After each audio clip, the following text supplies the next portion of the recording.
عليكم جميعا ورحمة الله وبركاته.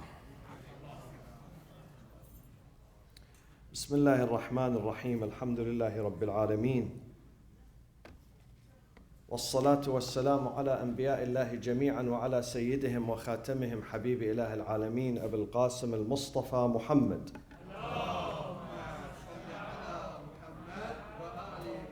وعلى أهل بيته الطيبين الطاهرين المعصومين الذين أذهب الله عنهم الرجس وطهرهم تطهيرا.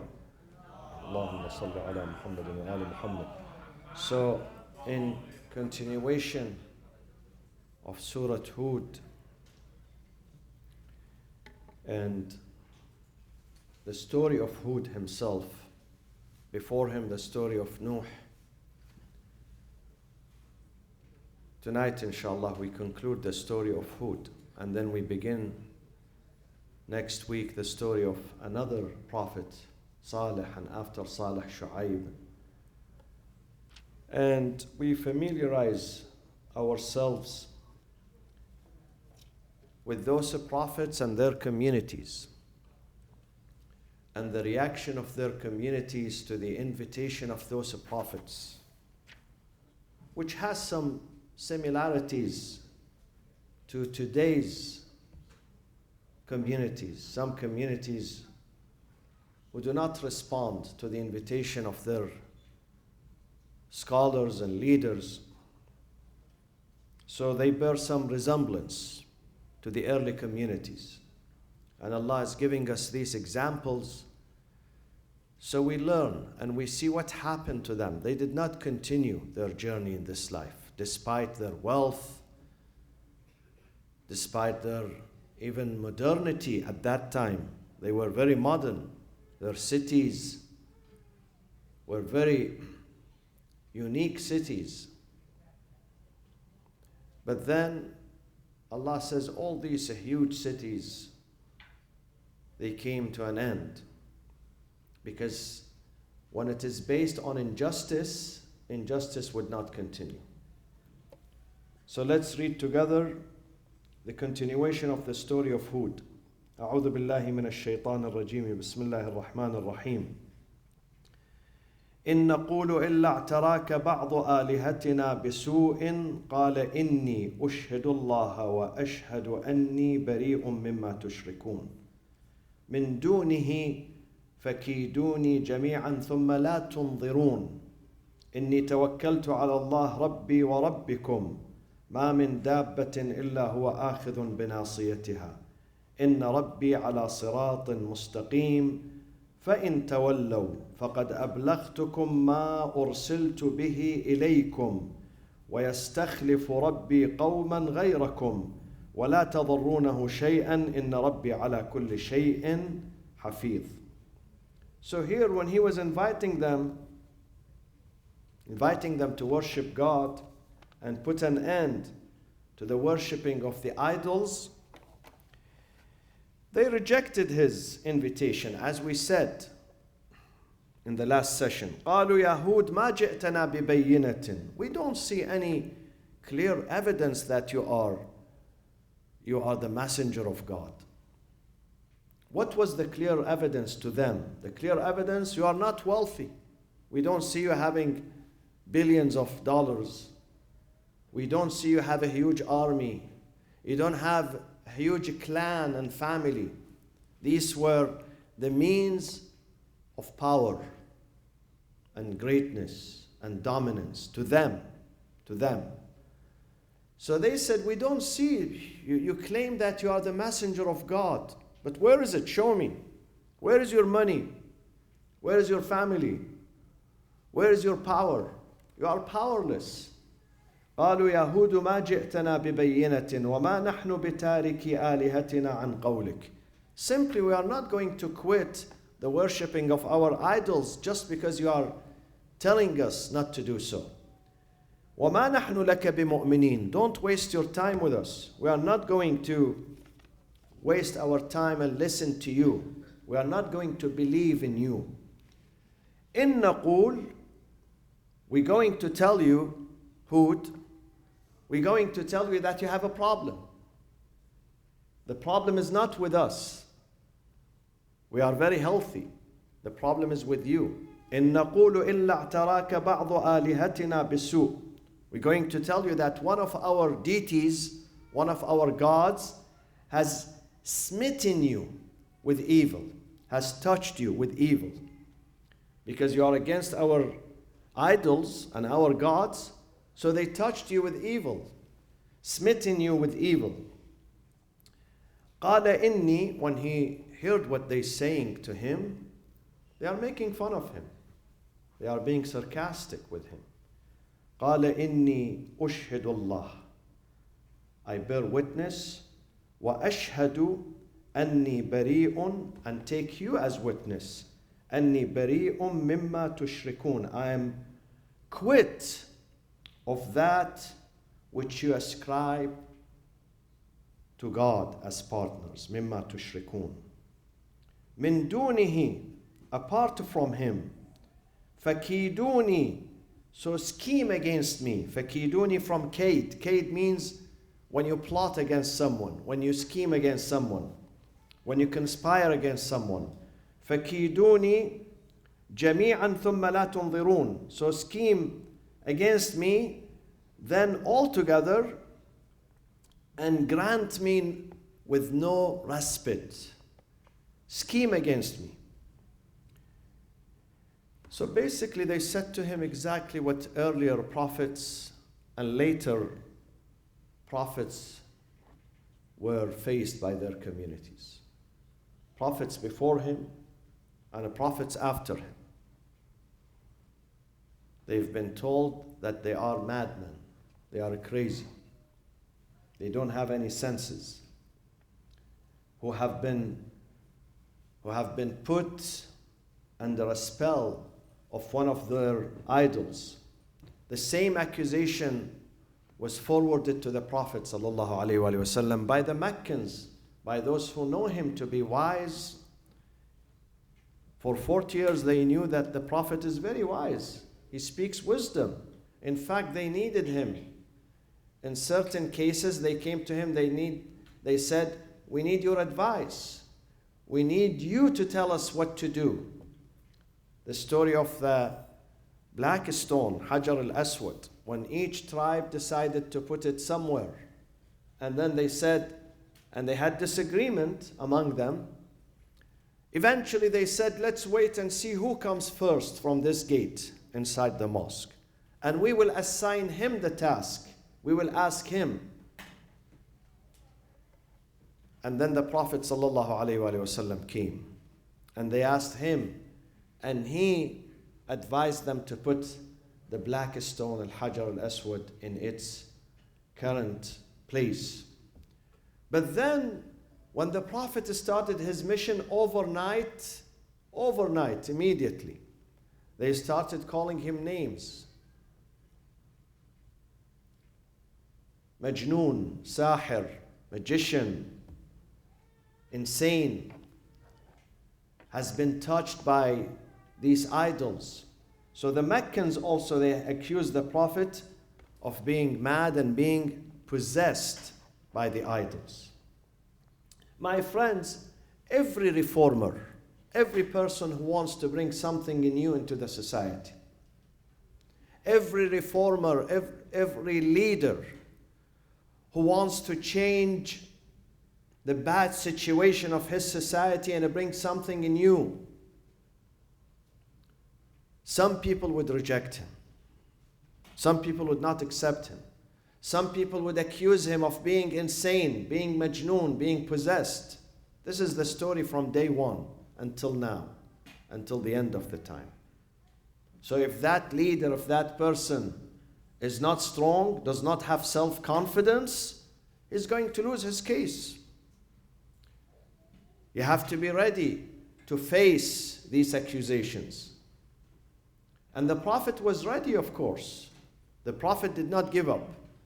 I know some people, when they bring something new, which makes sense, and they want to change, as soon as people turn against them, they give up. Even though they know they are speaking the truth, they are speaking something reasonable, something good, but because they see resistance from some people, They quit their work. And Quran teaches us that you have to continue. لا تستوحشوا في طريق الهدى لقلة سالكيه. Do not feel lonely if you are alone in this mission. If people do not share it with you, they don't share the road, the path with you, don't feel lonely. Don't feel lonely just because people are not listening, not sharing with you. If you know what you are saying is right, you have to continue. Even if people reject you, you have to continue your mission, because at the end, you will succeed. At the end, you will succeed. من دونه فكيدوني جميعا ثم لا تنظرون.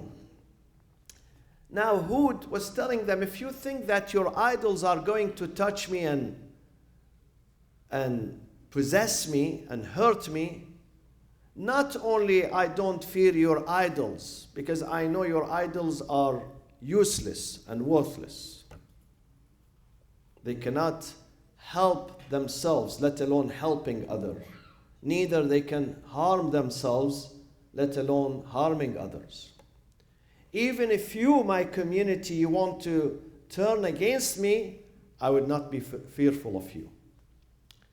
I would not be fearful. Even if you reject me and you want to turn against me, I will stand my ground. I will not retreat. من دونه فكيدوني جميعا ثم لا تنظرون. See, when someone has self-confidence, this is the result of self-confidence. Because sometimes we go with the majority. We look at majority. We don't look at the truth. We look at the majority. So if we see the majority are following this person, this path, this school, this cult, this madhab, then we think that madhab is right. Why? Because the majority are following. This is not the case. It has nothing to do with majority or minority. It has to do with the truth.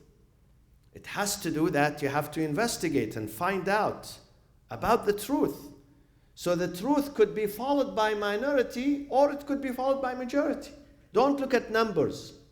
Imam Ali alayhi salam says, never look at the numbers of something and you say this is right. Because numbers are, quantities are misleading. The quality, look at the quality. Look at the essence of that mission. If the essence is authentic and right, then even if one person is following it, then it means it's right. Don't look at the numbers.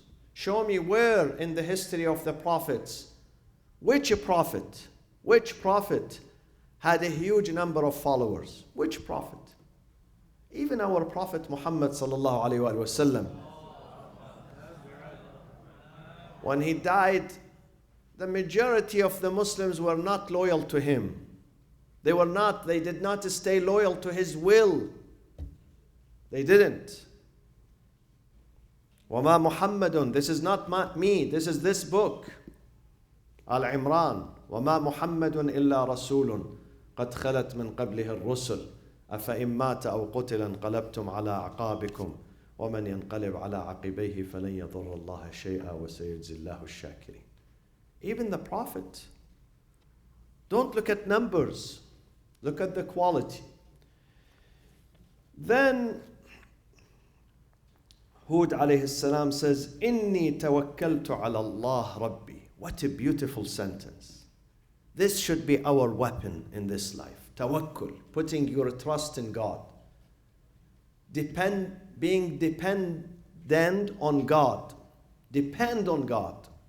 Take God as your helper, as your guide. إِنِّي تَوَكَّلْتُ عَلَى اللَّهِ رَبِّي وَرَبِّكُمْ. This is the most powerful weapon that we can carry. Tawakkul, having a trust in God, being with God. Truly I put my trust in God. إِنِّي تَوَكَّلْتُ عَلَى اللَّهِ رَبِّي وَرَبِّكُمْ. My Lord and your Lord. Though you don't agree with him, though you don't take him as your Lord, but he is your Lord. And then he says, this Lord that you don't accept him, ما من دابة إلا هو آخذ بناصيتها. No creature that crawls here on earth. Creatures, we are also creatures. We crawl, not just animals. No creatures that walk or crawl on earth. ما من دابة إلا هو آخذ بناصيتها. But my Lord holds it by its forelock. Meaning the control of every creature is in God's hand. Don't think that when you reject God, when you don't recognize Him, He has no control over you. It's like some children, when their mothers are easygoing with them, they are not harsh, they give them a freedom, they allow them, some parents, they allow their children to insult them. They allow their children, sometimes they encourage their children to insult their parents. I see this in some families. And this is wrong, by the way. Imam Ali alayhi salam says, جرأة الولد على أبويه في الصغر تدعوه إلى العقوق في الكبر.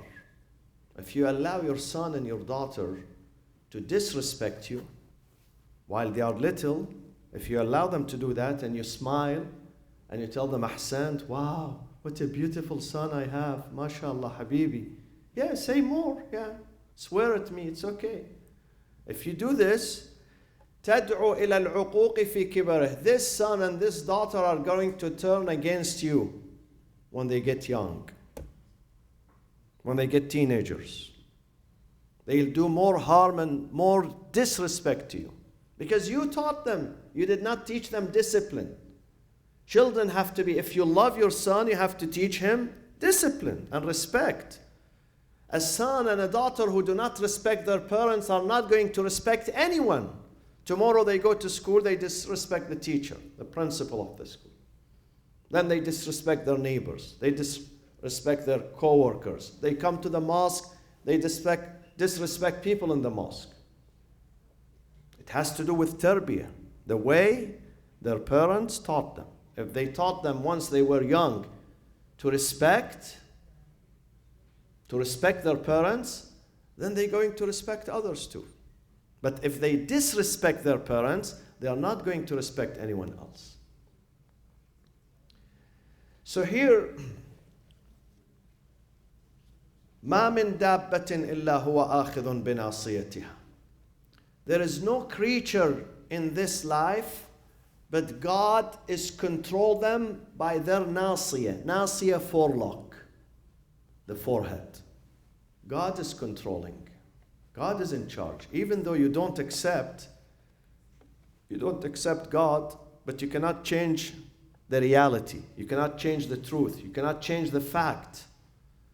Even though some children, they disrespect their parents, but parents are parents. They are their guardians. They are the breadwinners. Even though the children do not accept that. But it's a fact. Sometimes we do this to God. We do what some children do to their parents. We say we don't accept God, but God is in control, whether we accept Him or not. He's in charge.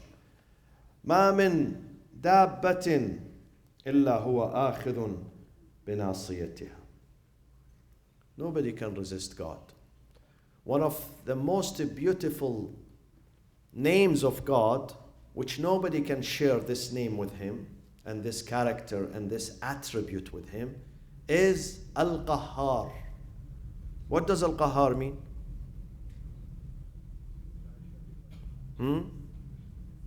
Al-Qahhar.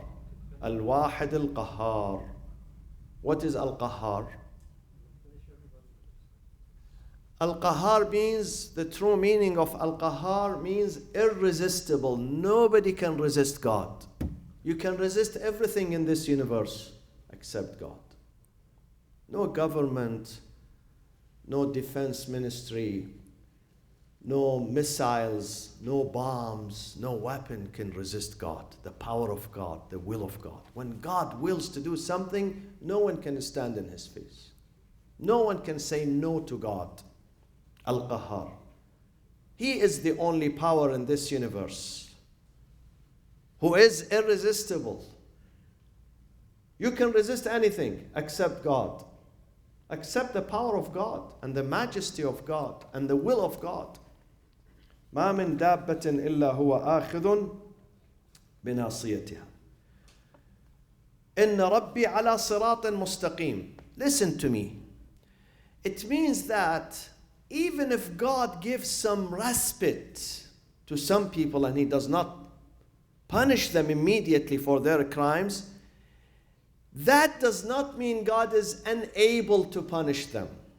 God is able. But God gives us some time. Because God is also Halim. Halim means He has forbearance and hilm and patience. Sometimes we don't have hilm and patience. You know, when someone does something bad to us, we need to retaliate the same day. Same day, same hour. We can't wait 1 or 2 days. But God does not do that. We violate God's rules, but He is silent. But He's not going to be silent forever. He's not going to be silent forever. Yes, He's Halim. But if we keep violating and sinning and committing crimes, then we will see the punishment one day.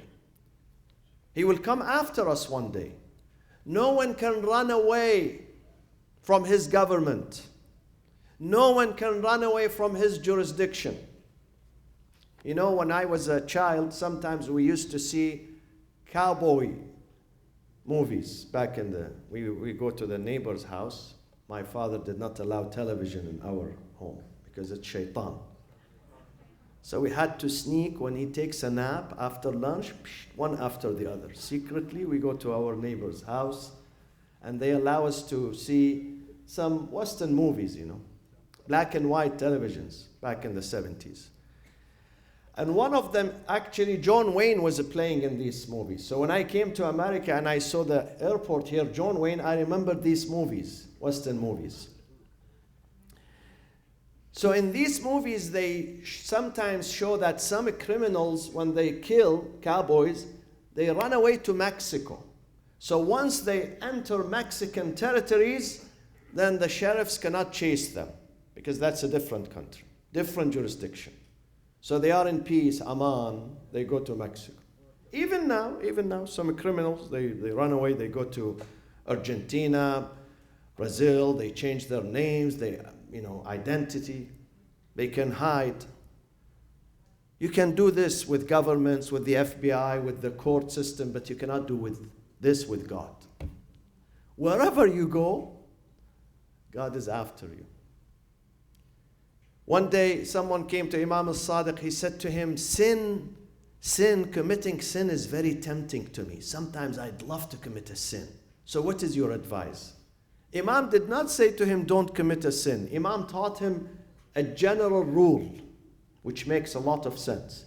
He said to him, okay, if you can find a spot where God cannot see you and cannot chase you, then go to that spot and commit a sin. Enjoy the sin. He said, Ya Ibn Rasulullah, there is nowhere that God cannot see me. Everywhere. God can see everywhere. In the sea, in the air, in the land, dark, light.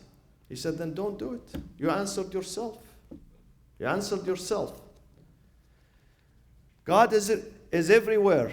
And God is telling the tyrants, if I am silent for a few years, that does not mean I'm going to be silent forever. I'll come after you. I'll come even if it takes 50 years. Even if it takes 100 years. I will come after you. And you will pay the price. Inna Rabbi ala siratin mustaqim. But then also, Inna Rabbi ala siratin mustaqim has another connotation, another meaning. It says, it is true that God is able and can punish anyone, but God would not punish people unjustly because God is on a right path, ala sirat al-mustaqim. Sometimes even the judge of a superior court can give the wrong verdict because he he goes under the influence of his emotion, his political party. He wants to appease the president or this party or that party, even the judge.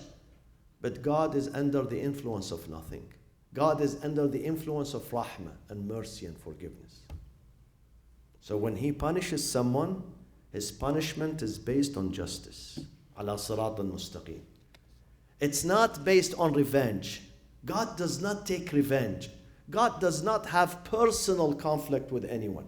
Even those who reject him, he would not make it personal. He says, I feel sorry for you.